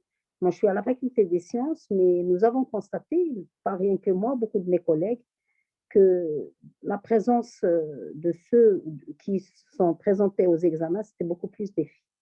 Donc voilà, c'est juste une remarque que je voudrais évoquer et débattre avec vous, et merci. Merci beaucoup, Zulika. En Espagne, il y a plus de filles dans les études, dans les sciences sociales et dans les humanités, c'est évident. Au niveau des sciences exactes, il y a plus de garçons encore. Et dans tous les domaines, les filles ont beaucoup plus de mal pour, disons, se développer professionnellement. Nous travaillons dans la Fondation Mujeres por Africa. Nous voulons développer des programmes de leadership et appliquer dans le domaine universitaire et des enseignants, des enseignantes universitaires. Et cela suit un peu votre idée, Zulika. Donc, je pense qu'à l'avenir, nous aurons des occasions de collaborer car nous sommes en train de développer un programme dans ce sens-là. Donc, par rapport à la situation en Espagne, je veux vous raconter une anecdote. Comme on commence à bien se connaître et on commence à avoir une certaine confiance, même à travers Zoom, je voulais vous raconter qu'il y a une semaine, on a opéré ma fille du genou dans un hôpital. Et en Espagne, dans les hôpitaux, on partage la chambre avec un autre patient. Donc, elle a partagé avec une dame et ma fille était choquée. Elle a 19 ans et était choquée car c'était une dame qui était à côté d'elle, qui avait 60 ans et qui lui disait que les femmes ne devraient pas travailler, même si elles avaient des études universitaires, que l'objectif est de se marier, s'occuper des enfants. Et elle était très fâchée parce que sa propre fille, qui avait un mari merveilleux, ne faisait que travailler et ne s'occupait pas de sa famille. Donc, ma fille m'appelait et était choquée. Elle me disait, mais c'est pas possible. Donc, comme vous voyez, il y a encore des femmes qui pensent comme ça dans notre pays, en Espagne, en Europe. Donc, nous avons encore beaucoup de travail à faire dans ce domaine-là, ici aussi en Espagne. Et il y a aussi un danger peut-être d'aller en arrière. Donc, ce que je voulais vous demander, ce qui vous gêne auprès des élèves. Donc, Nadia a dit un peu la nonchalance. Et bien sûr, je vous demandais cela car il y a une possibilité aussi de recadrer, de reformuler, de travailler sur notre propre attitude. Nous pouvons tous identifier des choses qui nous gênent, qu'un élève soit en retard, qu'il ne soit pas attentif, qu'il soit apathique, comme disait Nadia. Donc, nous pouvons décider ou faire une lecture de ce comportement.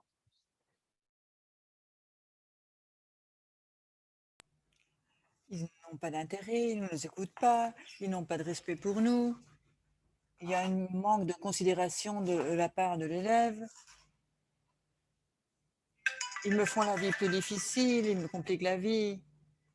On peut avoir cette attitude envers l'élève. Mais qu'est-ce qui se passe alors? La classe va devenir une torture pour nous en tant que professeurs, si nous allons nous réunir à chaque fois avec l'ennemi à chaque cours.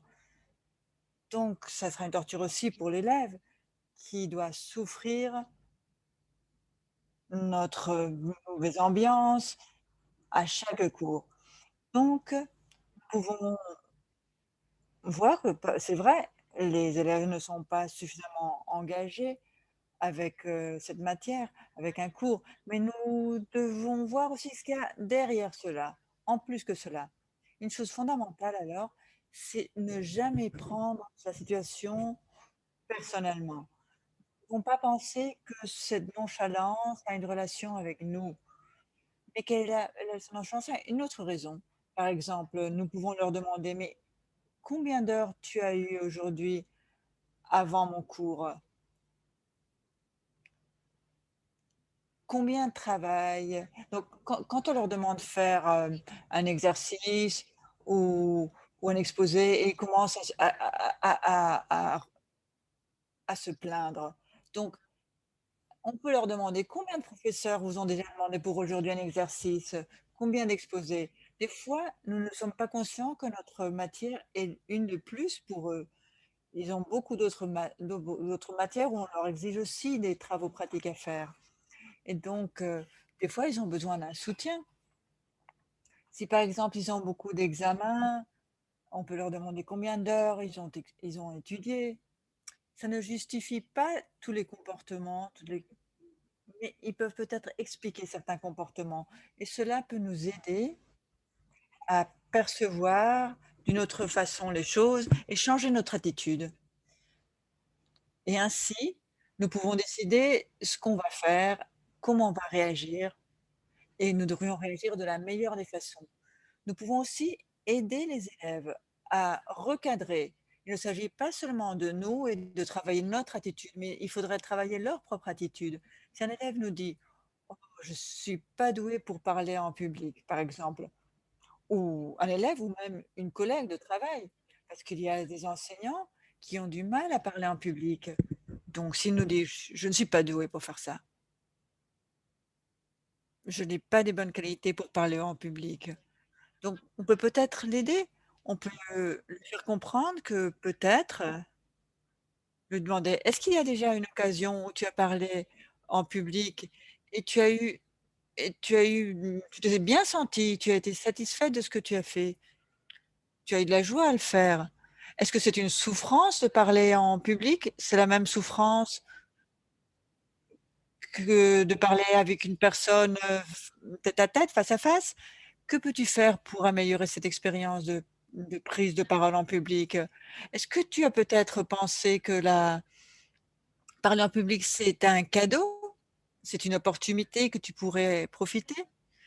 Il s'agit de travailler sur les attitudes et parfois avec une phrase comme celle-là: je ne suis pas douée pour parler en public. Là derrière se cache toute une série de préjugés que l'on peut démonter l'un après l'autre pour aider les étudiants. Là, vous avez un ensemble de questions. Je crois beaucoup dans le pouvoir des questions. On n'aura pas le temps de tout voir, ce que j'aurais voulu voir avec vous, mais je vous laisse ce document pour que vous puissiez étudier. Le pouvoir de la question est vraiment élémentaire. C'est élémentaire dans le coaching, c'est élémentaire par rapport aux élèves. Il ne s'agit pas de leur donner des solutions, il s'agit de les aider à réfléchir. Et pour cela, il faut formuler des questions d'une façon adéquate, qui soient des questions ouvertes, qui soient des questions qu'on ne puisse pas répondre avec un oui ou un non. Ce doit être des questions qui doivent être positives, qui ne renferment pas une critique ou qu'elle n'ait pas une connotation négative. Ça, c'est vraiment élémentaire, fondamental. Cette technique des questions est réellement, oui, je vous avais dit que ce n'était pas de la magie de coaching, mais poser les bonnes questions, c'est vraiment un pouvoir extraordinaire, un pouvoir magique. Quand je réfléchis à certains conseils qu'on m'a donnés tout au long de ma vie et dont j'ai un souvenir, parce qu'ils ont vraiment laissé une trace en moi, la façon dont ils m'ont influencé, ils m'ont été formulés à travers de questions. Ce n'étaient pas des conseils en soi-même, c'était des questions qu'on m'a fait un ami, une autre fois mon supérieur. 3 ou 4 fois, vraiment, une personne m'a posé une question et m'a fait réfléchir. Et elle m'a fait prendre une décision qui était meilleure dans les moments fondamentaux de ma vie. Et ces personnes m'ont fait réfléchir parce qu'elles m'ont posé une question. Donc c'est très intéressant. Je crois que peut-être vous avez aussi cette même expérience. Là, il s'agit de cela, de réussir à atteindre un objectif et c'est fondamental. Donc c'est un résumé de ce que nous avons vu.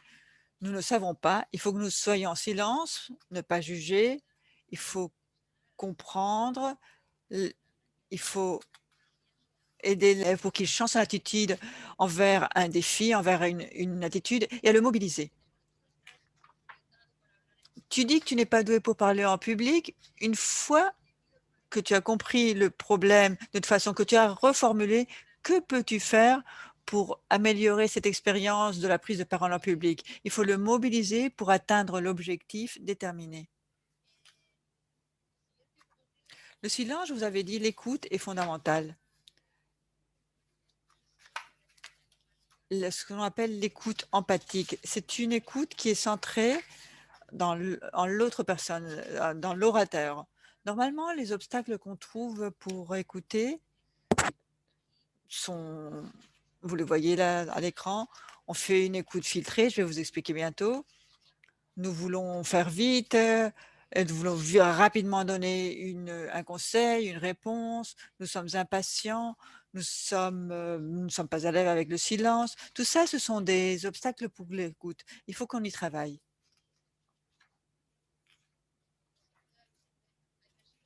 Il y a des personnes qui, naturellement, ont plus d'aptitude pour l'écoute, d'autres moins. Ce sont des compétences auxquelles on peut s'entraîner. Quand quelqu'un nous parle, il faut apprendre à garder silence, écouter. C'est une expérience très intéressante. Bon, c'est très intéressant de dire, bon, je ne vais rien dire, je vais attendre que la personne me parle. On est complètement en silence, on l'écoute, on l'écoute, on l'écoute.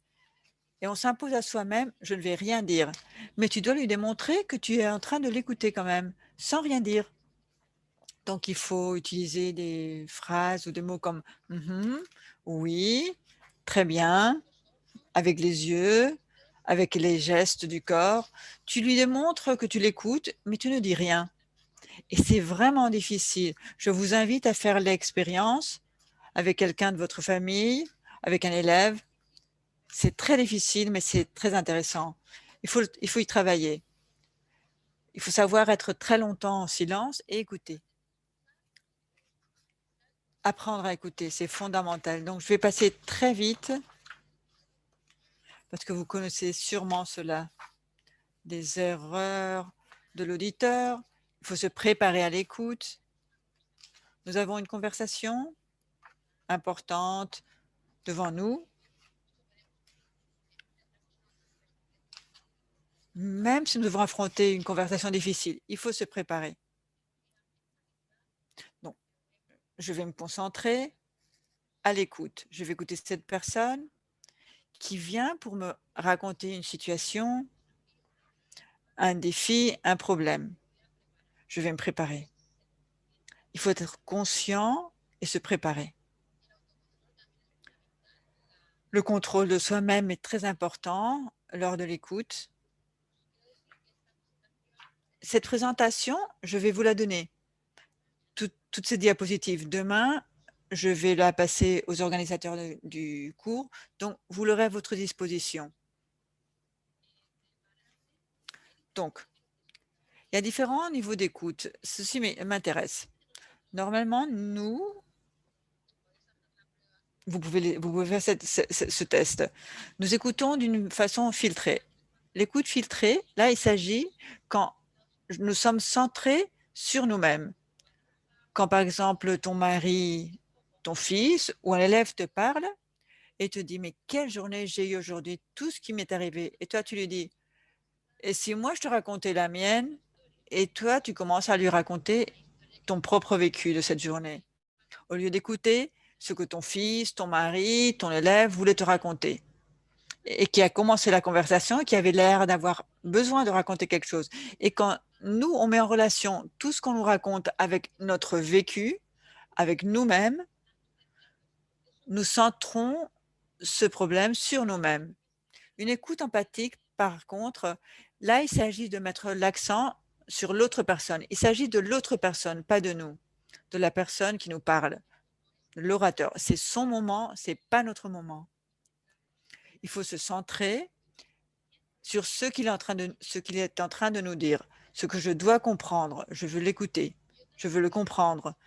Un autre niveau d'écoute très intéressant pour nous en tant que professeurs, c'est l'écoute dynamique. C'est-à-dire, c'est fondamental pour tout travail de groupe et pour tout travail de facilitateur. Je ne peux pas l'appliquer dans cette conversation avec vous. Si vous aviez vos caméras vertes, je le ferais. Mais comme vous avez tous fermé, donc je ne vous vois pas. Donc, je ne peux pas le faire parce que je crois que vous avez une connexion d'Internet qui n'est pas très forte. Donc, la vidéo ne soutient pas bien. L'écoute dynamique, il ne s'agit pas seulement d'écouter ce que font les participants à ce groupe, mais c'est aussi voir et percevoir et analyser les réactions que chaque parole dite produit chez les autres personnes du groupe. C'est très intéressant pour nous en tant qu'enseignantes qui coordonnons et orientons le travail de tous les élèves. C'est très important pour percevoir les différentes dynamiques qui se génèrent en une classe. L'objectif est d'avoir l'écoute empathique. Il faut sortir de l'écoute filtrée et atteindre l'écoute empathique. Toujours? Non, pas toujours, parce que cela requiert un effort et une énergie et il faut se préparer comme je vous l'avais dit. Mais il y a des occasions où c'est nécessaire et c'est très gratifiant. Faire ce genre d'écoute, cette écoute empathique, cette écoute dynamique, si nous travaillons en groupe, comme facilitateur ou comme enseignant. Pour une écoute empathique, pour y réussir, vous voilà certains conseils et certaines techniques. Il faut être en silence, il faut donner du temps à l'autre personne. Même, il faut être conscient de cela. Bon, je vais lui offrir mon temps pour qu'elle me raconte quelque chose. Je veux lui offrir. Je vais m'engager à l'écouter. Rester calme, ça peut être difficile parce que s'il s'agit d'une conversation compliquée, c'est difficile. Il ne faut pas interrompre, il ne faut pas prendre les choses personnellement.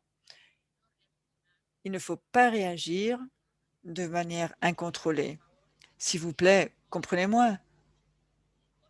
ce n'est pas possible d'être parfait à tout moment. On perd tous les nerfs, on perd le contrôle dans certains moments de nos vies. Mais il s'agit d'être conscient que quand on applique ces techniques, dans certaines opportunités où on peut le faire, il faut le faire. Donc et là, vous avez quelques outils qu'on peut utiliser. Refléter. Il s'agit de répéter ce que nous a dit notre interlocuteur.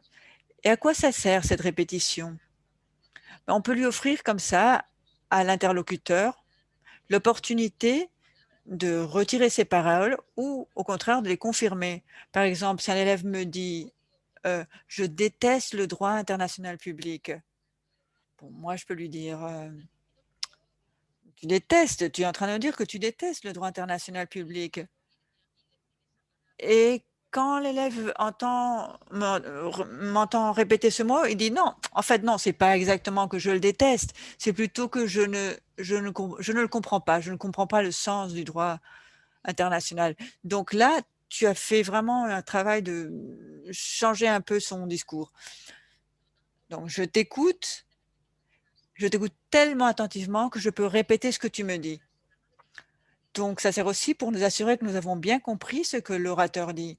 Il faut faire attention parce que si jamais on ne reflète pas de façon exacte son discours, on peut obtenir le contraire. Il peut penser eh ben, elle m'écoute pas du tout. Donc c'est une méthode aussi pour créer de la complicité, de la confiance. Je l'utilise aussi des fois quand je suis très fatiguée. Quand je suis très fatiguée et je vois que l'autre personne elle a vraiment besoin de parler, je répète pour m'aider à me concentrer. Donc, je répète certaines choses de son discours et comme ça, je suis consciente que je suis concentrée et que j'ai bien compris ce qu'il me dit. Refléter ne veut pas dire qu'on est d'accord avec ce qui nous est dit. C'est simplement qu'on répète ce qu'on nous a dit. C'est très important de ne pas distorsionner, de ne pas faire cette distorsion, ne pas distorsionner les mots de l'orateur, parce que ça provoquait une méfiance et un rejet. Donc, vous allez trouver dans ce document que je vais vous donner des techniques, être empathique, caresser, apprécier l'autre personne. Si quelqu'un vient vers vous dans un dialogue difficile, un conflit avec un élève et cet élève vient nous voir, on peut rabaisser la tension en lui disant vraiment, j'apprécie beaucoup que tu sois ici, que tu sois venu me voir, que tu sois disposé à parler avec moi pour résoudre le problème.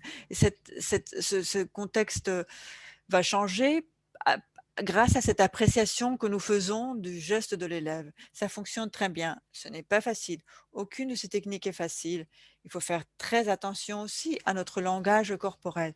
Nous ne pouvons pas dire que nous avons vraiment envie d'écouter quelqu'un et avoir un regard vers un autre côté ou montrer nos nerfs ou une impatience forte. Donc, si nous lui dédions un temps, il faut que notre langage corporel accompagne. Il faut bien gérer les émotions aussi. Quand on nomme les émotions, il faut être capable de comprendre ces émotions, de les verbaliser. Et si l'autre personne, notre interlocuteur ne réussit pas, il doit y avoir une certaine confiance pour que ceci puisse fonctionner. La normalisation. Il faut dire à la personne à qui on parle qu'elle n'est pas seule. On peut lui dire « ce qui t'arrive, il y a d'autres personnes à qui ça arrivé aussi ». Cela ne signifie pas que nous minimisions son problème.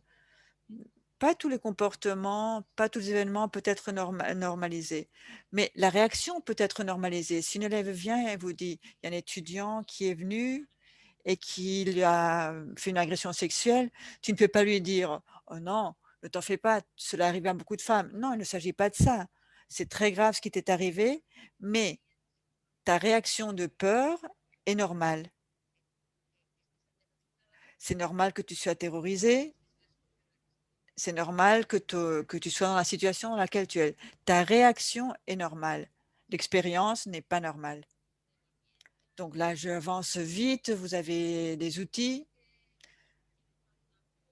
Bon, les choses que je voudrais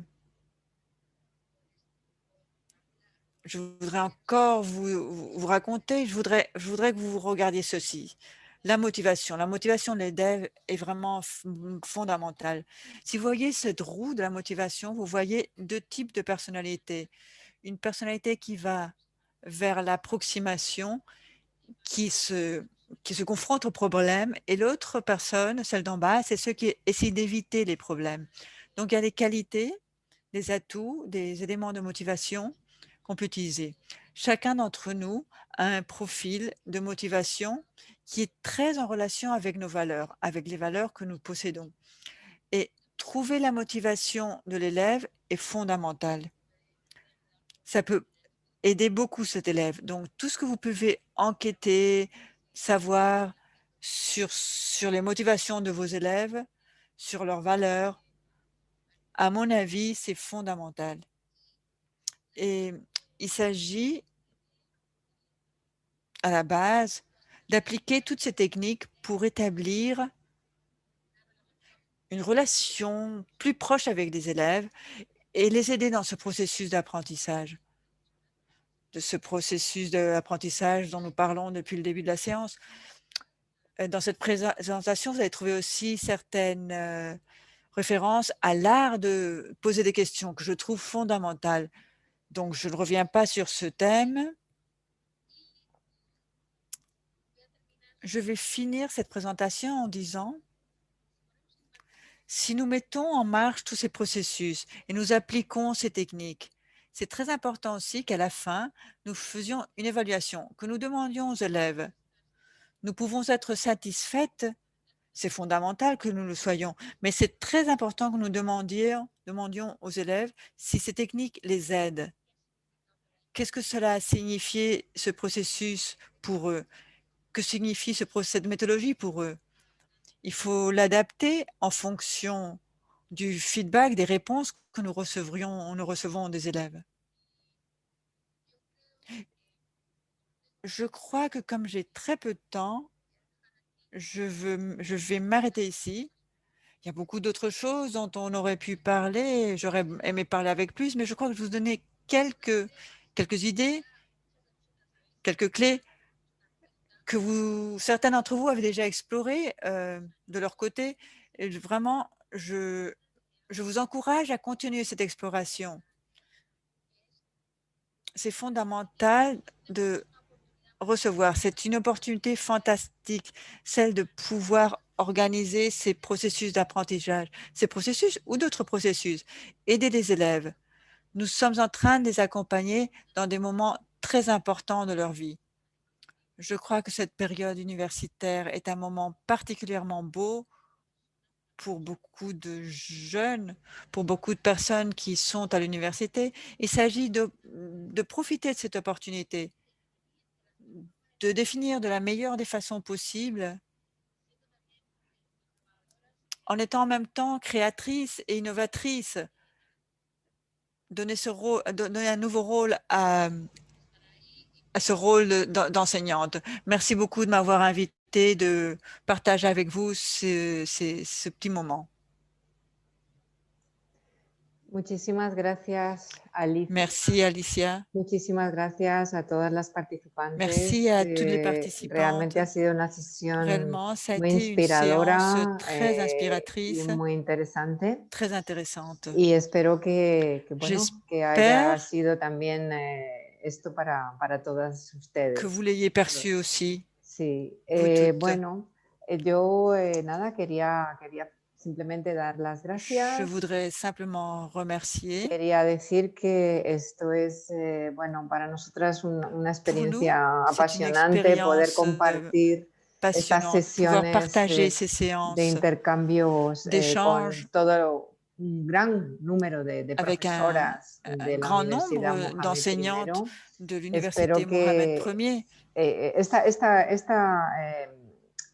esta session en particular era Cette séance particulièrement était pour nous très spéciale, très particulière, parce que c'était Alicia, notre chère Alicia, qui l'a donnée, mais parce que c'est le commencement d'une série d'activités que nous planifions. Nous concevons à partir de la Fondation Femmes pour l'Afrique comme complément au cours de numérisation offert par l'Université Mohamed Ier en collaboration avec nous. Et j'espère que tout ira très bien. Notre suivante activité sera probablement le 15 avril avec une table ronde de professeurs de l'Algérie et de l'Égypte et du Sénégal, franco-parlantes toutes, qui font partie de notre réseau de scientifiques africaines et collaboratrices d'universités africaines pour parler de leurs expériences dans le domaine académique, de leur expérience comme enseignantes, comme scientifiques, comme femmes dans le monde académique, et parler de thèmes en relation avec le leadership. Le 22 avril, nous aurons la conférence In-Out de l'ex-ministre a través de nuestra gran Irsi Zulika, notre grande Irsi Zulika, nous vous serez informés parce que c'est possible que nous ajoutions d'autres activités comme complément du cours de numérisation.